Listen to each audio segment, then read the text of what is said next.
Hola, en este vídeo vamos a ver, por un lado, algunas sugerencias de cómo mejorar vuestros protocolos para búsquedas o para revisiones sistemáticas de literatura, y luego también cómo utilizar la plataforma de la revista WPOM para enviar vuestros protocolos y que puedan ser revisados por pares, comentados y que recibáis algunas sugerencias para mejorarlos antes de una posible publicación de este protocolo. Empezamos con algunas recomendaciones sobre los protocolos.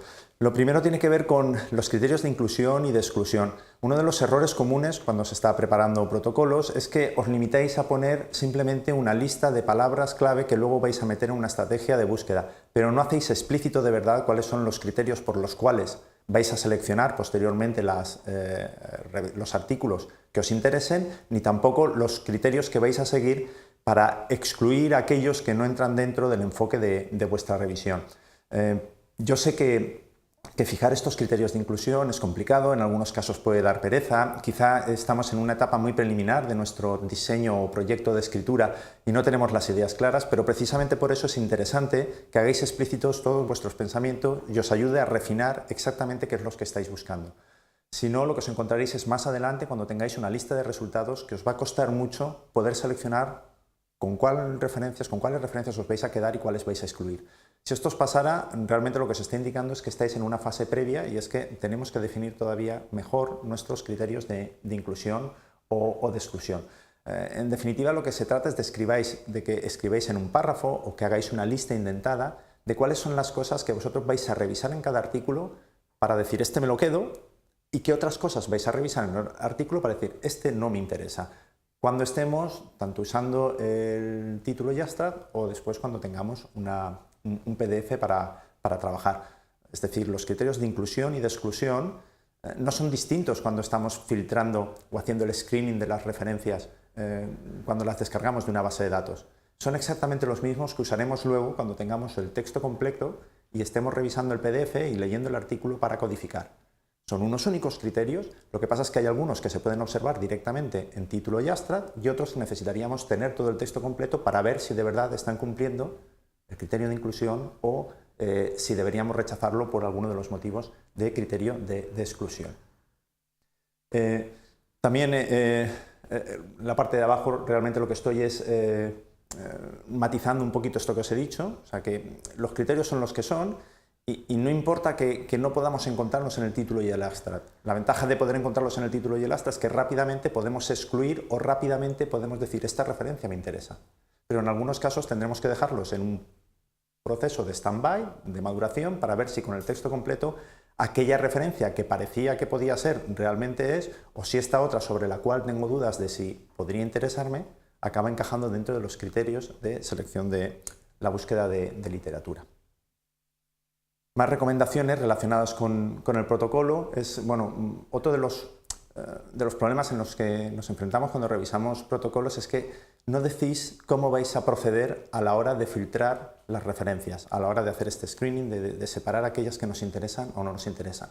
Normalmente tenemos varias posibilidades para hacer esto. Podéis hacerlo un solo autor que se dedique directamente a hacer este filtrado, o puede haber varias personas participando de manera simultánea en el proceso de filtrado. Pues bien, esto lo tenéis que aclarar en el proceso en el protocolo. ¿Cuántas personas vais a intervenir? Tanto en el proceso de filtrado por título y abstract, como en el de codificación o filtrado posterior cuando tengáis el texto completo. Pueden ser las mismas o pueden ser diferentes, y esto lo tenéis que especificar. Es una decisión que tomáis cuando arrancáis vuestro proyecto de escritura de una revisión sistemática. Simplemente tenéis que ponerlo por escrito y tenerlo claro para que todos los demás sepamos cómo habéis funcionado. También deberíais indicar hasta qué punto o cómo vais a comprobar el grado de acuerdo que hay entre las diferentes personas que están participando en el proceso de filtrado, siempre que lo hagáis en grupo. Si lo hacéis individualmente no necesitáis hacer ningún tipo de estudio de fiabilidad de vosotros con vosotros mismos.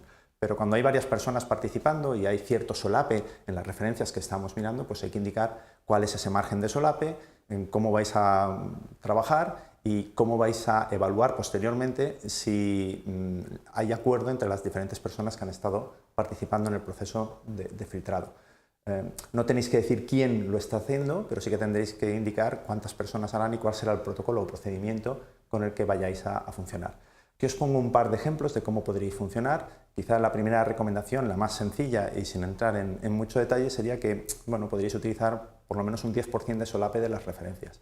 Pero esto va a depender de cuál es la cantidad de falsos positivos que os aparecen en la búsqueda o en los resultados que hacéis con la búsqueda automática. En la medida que tengáis muchos resultados que no os interesan, tendréis que subir el margen de solape porque si no, no vais a tener capacidad de discriminar si estáis encontrando las mismas cosas entre diferentes personas que están filtrando. Por ejemplo, si de vuestra búsqueda automática que metéis en Scopus, por ejemplo, os salen 700 artículos y al final os fueseis a quedar con 70, probablemente tenéis que hacer un solape de por lo menos 100 de estos 700 para que por lo menos 2 personas estén revisando a la vez 100 de esos 700 registros para ver hasta qué punto coincidimos o no a la hora de seleccionar o no seleccionar.